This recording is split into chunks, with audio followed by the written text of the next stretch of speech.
Bank का passbook हम आज बनाएंगे। देखो कोई भी बैंक होती है XYZ, चलो हम बना लेते हैं पेटीएम बैंक। भारतीय बैंक। ठीक है, कौन सी बैंक है पता नहीं। ठीक है, यहाँ पे क्या होता है, अकाउंट होल्डर नेम होता है। ठीक है, फिर बैंक अकाउंट नंबर होता है। ओके, उसके बाद में एड्रेस वैन बहुत सारी चीज़ें होती हैं। अब इसमें होता क्या है, मेनली जनरली जो मेन फॉर्मेट है ये है, सीरियल नंबर है। ठीक है, उसके बाद डेट ऑफ ट्रांजैक्शन होता है, उसके बाद ट्रांजैक्शन के पर्टिकुलर्स यानी उसके बाद कुछ उसमें नोट लिखे जाते हैं। फिर वो नोटिस के बाद में यहाँ कुछ हम बोल सकते हैं कि रेफरेंस चेक नंबर है तो चेक का नंबर आएगा। फिर यहाँ पे डिपॉजिट अमाउंट डिपॉजिट होती है और विड्रॉल होते हैं। ठीक है, अमाउंट विड्रॉल्स होते हैं जो भी हैं, और फिर बैलेंस होता है। ठीक है, अब ये चीज़ें जो होती हैं ये एक पासबुक बनती है। अब सबसे पहले इसका हम ठीक करते हैं, अलाइनमेंट ठीक करते हैं, जैसे हमने किया इसको। फिर ऑटोफिट मैंने बताया आपको, फॉर्मेट में जाके ऑटोफिट कॉलम विड्थ ये आ गया। सपोज अभी यहाँ पे नेम डाल देते हैं, आपका नाम क्या है, निश्चय। ठीक है, आपका हम अकाउंट खोल देते हैं, NISCHY। ठीक है, bank account number let us से समथिंग 81500325699142। ठीक है, ऐसा समझो आपका बैंक अकाउंट नंबर। अब ये इतना बड़ा नाम नहीं आ रहा है, डिस्प्ले में नहीं आ रहा है, तो आपको पता है डबल क्लिक करेंगे यहाँ पे तो ये ऐसे बड़ा होगा, लेकिन फिर भी नहीं आ रहा है तो ये जनरल यहाँ पे देखेंगे ना, ये इसको नंबर करेंगे, 2 डॉट आ गया, इसको हटा सकते हो यहाँ से डेसिमल रिड्यूस बढ़ाने के लिए, रिड्यूस करने के लिए। ठीक है, अलाइनमेंट लेफ़्ट कर दिया, ये बैंक अकाउंट नंबर हो गया। ठीक है, यहाँ पे आपका date of birth, account opening date वगैरह जो भी होता है वो सब बहुत सारी चीज़ें और होती हैं, हम यहाँ फ़िलहाल लिख नहीं रहे हैं। ठीक है, अकाउंट ओपनिंग डेट सपोज हमने 1/1/2019 में खोला था, राइट, इसको भी लेफ़्ट लाइन कर देते हैं, बोल्ड कर देते हैं। ये हमारा बेसिक डेटा हो गया। अब पहला आपने यहाँ पे सबसे पहले 1/1/2019 को, राइट, ये फिट कर देते हैं यहाँ। क्या किया, कैश डिपॉजिट किया। ठीक है, कैश डिपॉजिट क्या हुआ, यहाँ सबसे पहले ओपनिंग बैलेंस आता है, समझो सबसे पहले ओपनिंग बैलेंस आता है, इनिशियली 0 है। ठीक है, इनिशियली 0 बैलेंस होता है। इसकी विड्थ हम सेट कर देते हैं 12, 12 और 12। ठीक है, इन सबको सेंटर कर देते हैं, बोल्ड करके सेंटर भी कर देते हैं। इसको भी सारा को सेंटर कर देते हैं, ऐसा सेंटर, ये सारा भी सेंटर। ठीक है, पर्टिकुलर्स की जगह रेफरेंस की ज़रूरत नहीं पड़ेगी मेरे ख्याल से, पर्टिकुलर्स उसकी जगह पे आ जाता है ऐसे। ये एक एक्स्ट्रा कॉलम है, आप यहाँ से राइट क्लिक करके डिलीट कर सकते हो, डिलीट ऑप्शन दिया है इसमें, एंटायर कॉलम ये डिलीट कर दो, पूरा कॉलम गायब हो गया। अब इस कॉलम को यहाँ पे ये वाले चीज़ों को यहाँ से कट करते हैं, Ctrl+X से यहाँ एंटर मार दिया, राइट। नहीं तो हम क्या करते हैं, इसके थोड़ा सा विड्थ बढ़ा देते हैं कॉलम की, ताकि ये आ जाए ऐसे, देखो। ठीक है, ऐसे। ठीक है, अब यहाँ ओपनिंग बैलेंस कुछ 0 है, अलाइनमेंट हम यहाँ पे नंबरिंग में 2 डेसिमल कर देते हैं। अब समझो कि अब यहाँ पे नीचे ऑटोमेटिकली 2 आना चाहिए, तो क्या करेंगे, = this+1। लेकिन अगर मैं कॉपी पेस्ट कर लूँ तो सारे में दिख रहा है, तो यहाँ ऑटोमेटिक कैसे आएगा, ध्यान से देखना। अभी क्या लिख लूँगा, इफ, ध्यान से देखो, इफ़ अगर यहाँ पे खाली है, खाली मतलब डबल कोट्स, डेट खाली है तो यहाँ खाली रखना, नहीं तो ऊपर वाले में एक ऐड कर देना। देखो, ठीक है, ये कॉपी पेस्ट। अब देखो कुछ कहीं दिख रहा है, नहीं दिख रहा है ना आगे 2, तो यहाँ क्या करेंगे, सपोज अब लिखा 1/1/2019, टैब मारा, देखो अपने आप 2 आ गया। तब जब यहाँ, अब यहाँ देखोगे कुछ लिखा है, देखो यहाँ दिखेगा लेकिन यहाँ नहीं दिखेगा। क्या लिखा है कि इसके बाजू वाली सेल अगर खाली है तो यहाँ खाली रखना, नहीं तो ऊपर वाले में एक ऐड कर देना।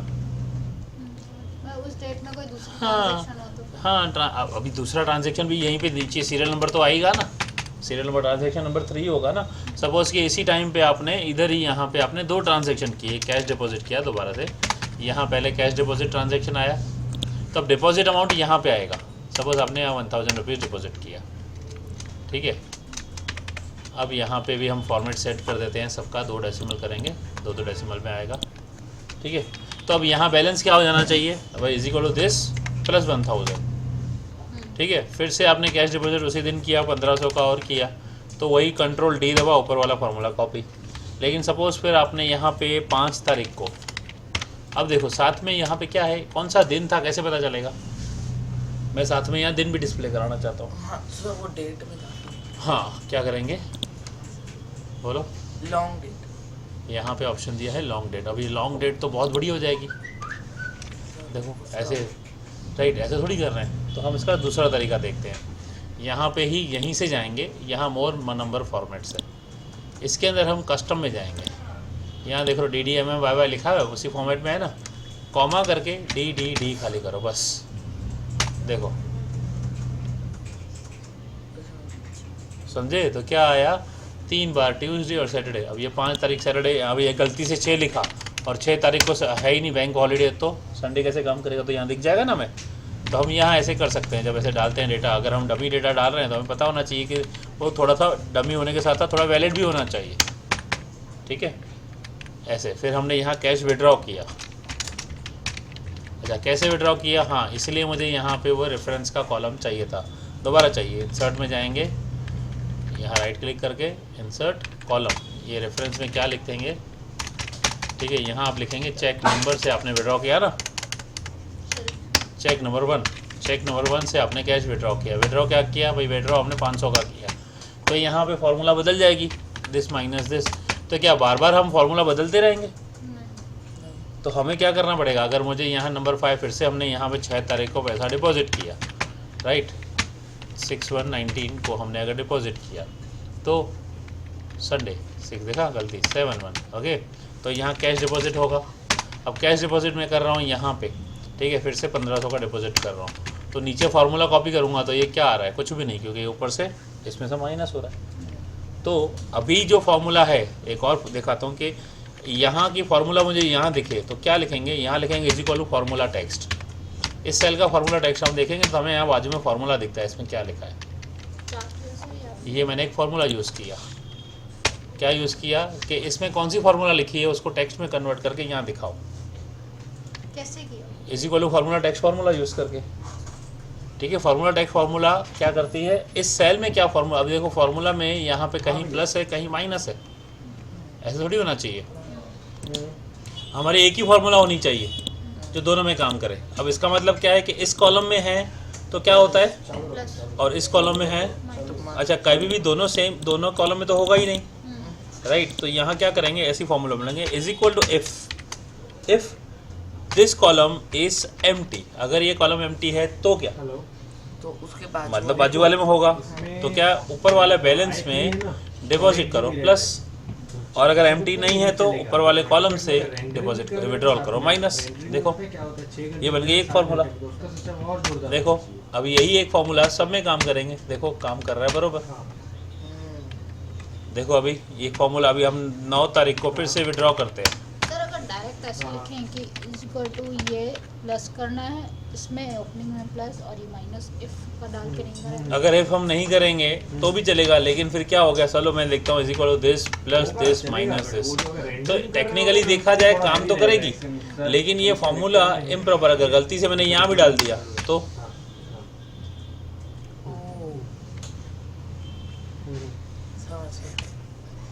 है ना। तो ये जो चीज़ है ये एक्चुअली टेक्निकली नहीं करनी चाहिए, हमें इफ से ही करना चाहिए, समझे, कि अगर खाली है तो उस हिसाब से है ऐसा। तो ये चीज़ कर रहे हैं ऐसे, ओके। तो प्रेफरेबल रहोगे ये। अब यहाँ पे क्या करेंगे, सपोज फिर से हमने अभी कैश विड्रॉ किया, ठीक है, फिर यहाँ चेक नंबर डाल देते हैं, 2 चेक नंबर पे हमने यहाँ पे 800 रुपये का वो और विड्रॉ किया, तो फार्मूला सेम रखेंगे। देखो अब सपोज यहाँ डिपॉजिट कर दिया, कंट्रोल डी से ऊपर हाँ ऊपर, अब डिपॉजिट किया कैश नहीं, देखो प्लस हो गया, ठीक है। तो ये इस तरह से हुआ। अब हम यहाँ पे सपोज के काफ़ी सारे एंट्री, अभी किसी पार्टी को चेक दिया था तो यहाँ पे लिखते हैं 11 तारीख को हमने समझो क्या बोलते हैं गैस पेमेंट, ठीक है, कौन है, HP गैस पेमेंट करके HP कंपनी को हमने पेमेंट किया है, ठीक है, HP गैस चार्जेस, जो भी HP गैस लिमिटेड जो भी नाम है, राइट। ये क्या था, ये किसी को उसको चेक दिया था, हमारे चेक अकाउंट में लगा, ठीक है, तो ये विड्रॉल होगा, राइट। कितना 1500 का चेक दिया था, ठीक है, ये आ गया चेक पेमेंट, क्या, हाँ 3 क्यों 2 हो सकता है ना, 1 थोड़ी है, 2 मैंने अपने पास रखा, उसको 3 दिया है, इससे फ़र्क थोड़ी पड़ता है। अब इसको लेफ्ट लाइन कर देते हैं, let us make this left line, that will be better, अच्छा लगेगा। तो अब यहाँ लेफ़्ट लाइन कर दिया। देखो अब और भी कुछ करते हैं, क्या कर रहे हैं समझो कि अभी सीधा आ जाते हैं बी से को फिर से हम डिपॉजिट कर रहे हैं यहाँ पे, ठीक है। रात के बोल तो बात कर, डिपॉजिट है राइट, तो डिपॉजिट हम यहाँ पे कर देते हैं 1500 का, ठीक है। ये हो गया यहाँ 2500, ठीक है, ठीक है। 20 1 19 राइट 21, तो यहाँ पे ये दे दिया। अभी यहाँ पे फिर देते हैं 24 का एक और ट्रांजैक्शन, ठीक है। कैश डिपॉजिट करते हैं 500 का एक और, राइट। अब इसमें 30 का एक और देख लेते हैं, 30 तारीख को क्या है, ओके। फिर यहाँ कैश विड्रॉल दे देते हैं, ओके। विड्रॉल कर दिया यहाँ पे 1200 का, और ये हमारा अब यहाँ पे ये पूरे मंथ का ट्रांजैक्शन हुआ। अब हम यहाँ ओवरऑल क्या चेक करेंगे, लास्ट में एक स्टेटमेंट बनाते हैं। ये समझ लो ऐसे पूरा का पूरा जनवरी फरवरी मार्च अप्रैल मई पूरा का पूरा स्टेटमेंट ऐसे होता है। फिर इसको आप बॉर्डर वगैरह सेट करना हो कर सकते हो अच्छी तरह से, राइट। ये है कि टोटल कितना ट्रांजैक्शन किया किसी ने भी, ठीक है। ये हमने इसको सेट किया, इसके बॉर्डर दे देते हैं, इनसाइड के बॉर्डर अलग कर देते हैं ऐसे, ठीक है। ये कर दिया, ओके। अब ये क्लोजिंग बैलेंस यहाँ पे लिखने का लास्ट में होता है। 31 लास्ट तारीख होगी ना, 31/11/19, ठीक, सॉरी 31/1/19,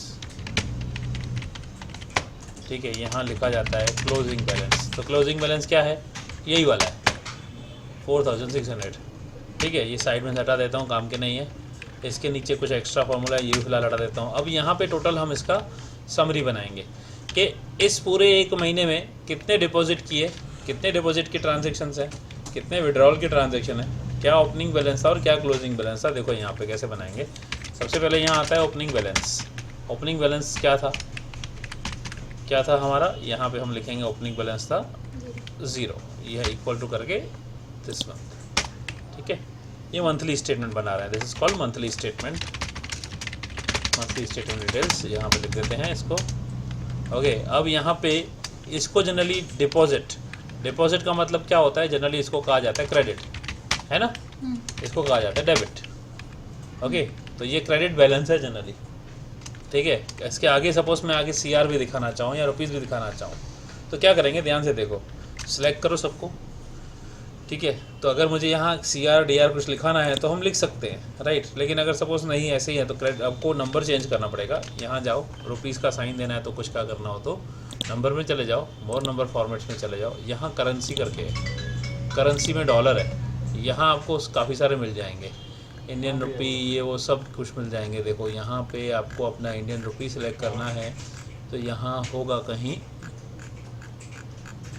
रुपीज़ के पीछे, कहाँ चला गया, हाँ नीचे होगा, देखें यहाँ पे जहाँ मुझे पता है, देखो ये देखो है RS करके, उर्दू सिंधी अरबिक ये सब चीज़ें हैं। सिंबल भी होता है कईयों में रुपी का, अगर रुपी सिंबल देखेंगे तो यहाँ ये देखो है संस्कृत में, मराठी में, हिंदी में, ये रुपी कर दिया, देखो ओके कर दिया, सब में आ गया, ठीक है। आप यहाँ वैल्यू डालोगे ना 100 तो ये अपने रुपी 100 हो जाएगा। जैसे हम यहाँ करेंसी करते हैं डॉलर कैसे लग जाता है, डॉलर की जगह पे हमने ये ले लिया हमारा सिंबल, ठीक है। यहाँ पे हम कर देंगे अकाउंटिंग तो ये अकाउंटिंग में डॉलर आ जाता है, ठीक है। लेकिन डॉलर नहीं चाहिए हमें, क्या चाहिए, हमें अपना सिंबल चाहिए, ठीक है। तो हम अपना ले सकते हैं, इवन कस्टम भी ले सकते हैं, राइट। या फिर अपना देना हो तो करेंसी सेलेक्ट कर सकते हो, डॉलर की जगह पे क्या चाहिए, जो मैंने आपको कहा अभी वैसे मराठी या जो भी है, ठीक है। तो हम यहाँ देख सकते हैं कौन सा हमारा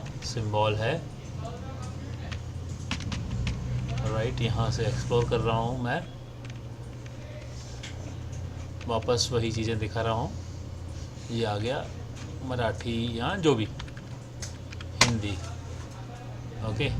करेंसी अकाउंटिंग में भी हिंदी, ओके। तो ये रुपये इधर साइड में आएगा, वैल्यू इधर आएगी, 0 की जगह ऐसे आएगा, राइट। और वही चीज़ आपको यहाँ भी अप्लाई करनी है तो वापस F4 दबा दीजिए। ओपनिंग बैलेंस 0 था। अब आपका क्रेडिट ट्रांजैक्शन या क्रेडिट अमाउंट कितना किया है ओवरऑल में आपने, तो यहाँ इज इक्वल टू सम करो। तो कौन से क्रेडिट है, ये क्रेडिट है, ये पूरा का पूरा बता दो, यहाँ तक सम कर दो।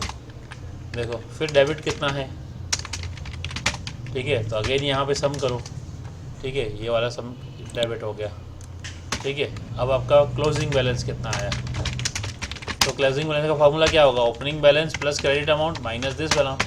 देखो अभी अमाउंट मैच हो रहा है कि नहीं हो रहा है, बट सर हम डायरेक्ट वो वाला सेल भी तो इक्वल्स टू कर सकते हैं, लेकिन हम यहाँ अब मुझे ट्रांजैक्शंस भी काउंट करने हैं। फॉर एग्जांपल चलो ये कट करके यहाँ लिख रहा हूँ, ट्रांजैक्शंस कितने किए हैं,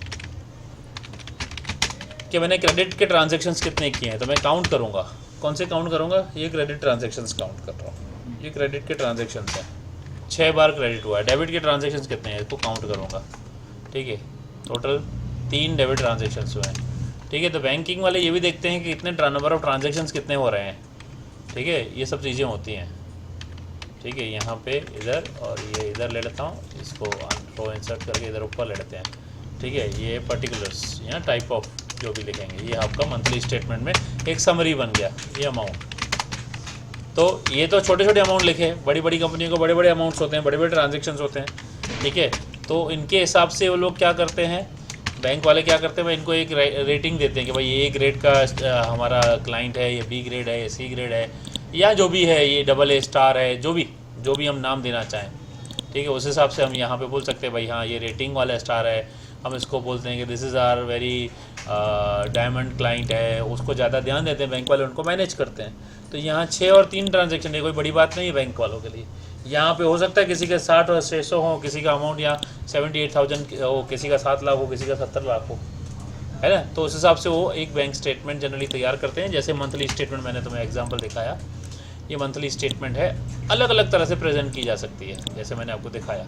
ये जनरली हमने कैलकुलेशन सीखा कि किस तरह से यहाँ ऑटोमेटिकली हो जाता है, राइट, माइनस हो जाता है, और यहाँ कैसे प्लस हो जाता है। हमने कौन सी फार्मूला यूज़ की, अगर हमको देखना है तो हम यहाँ फार्मूला टेक्स्ट मैंने बताया, राइट, फार्मूला टेक्स्ट करके फार्मूला है, इसको कॉपी पेस्ट करो कि जहाँ जहाँ फार्मूला है दिखेगा, ठीक है। इसके बाजू में लिखते जाओ, यहाँ जो फार्मूला है वो आ जाएगी, देखो यहाँ फार्मूला लगाई हुई है, ठीक है। अगर यहाँ क्या लिखी है, इसी को फार्मूला टेक्स्ट, इधर देखो खाली है, इसके ऊपर वाले में यूज़ किया होगा, देखो, right, this is from belonging there. ऐसे जो फार्मूला यूज़ किए हुए हैं वो आपको यहाँ दिखता है कि ये फार्मूला यहाँ यूज़ किया है, D24 में क्या यूज़ किया है वो बताएगा, D25 में क्या यूज़ किया है ये बताएगा, ठीक है। ये इसमें क्या यूज़ किया है, ये फार्मूलाज। तो आपके प्रैक्टिस के लिए I consider that is good to do, right. यहाँ आप अपनी इसको सेंटर अलाइन करो, राइट, ये मर्ज एंड सेंटर करके इसको कैपिटल कर सकते हो, बड़ा सा नीचे एड्रेस, ईमेल आईडी जो भी लिखना हो लिख सकते हो बैंक का। प्रेजेंटेबल, जैसे प्रेजेंटेशन आपके हाथ में है वो आपको करना है। बैंक स्टेटमेंट ऐसे बनती है जनरली, राइट। जिसको पता है बैंक स्टेटमेंट है तो इतना स्टेटमेंट उनको काफ़ी होता है। ये जो होता है, ये जो मैंने इतना लिखा है, ये बैंक स्टेटमेंट होता है। ये मैंने एक्स्ट्रा किया है, तुम्हें दिखाया है, इसके ऊपर तुम्हें ये पूरी डिटेलिंग आती है, राइट। इस तरह से ये मैंने फार्मूला यहाँ तुम्हें हाईलाइट करके दिखाए हैं, तो इसको प्रैक्टिस करो, राइट। बैंकिंग के लिए एक अलग अलग चीज़ है, बैंक स्टेटमेंट है ये, इसको हम बोल सकते हैं monthly bank statement, monthly bank statement of savings account, ठीक है। ये हो गया, इसको सेंटर कर देते हैं, राइट। ये इस तरह से हम इसको अलग से कलर दे देते हैं, राइट, इसको बॉर्डर दे देते हैं। ये हो गया पूरा का पूरा, ये प्रिंट होगा, दैट विल बी डन, ठीक है। ये भी ऑटोमेटिक कैलकुलेटेड है पूरा का पूरा। करो प्रैक्टिस, कोई सवाल है? पक्का, चलो।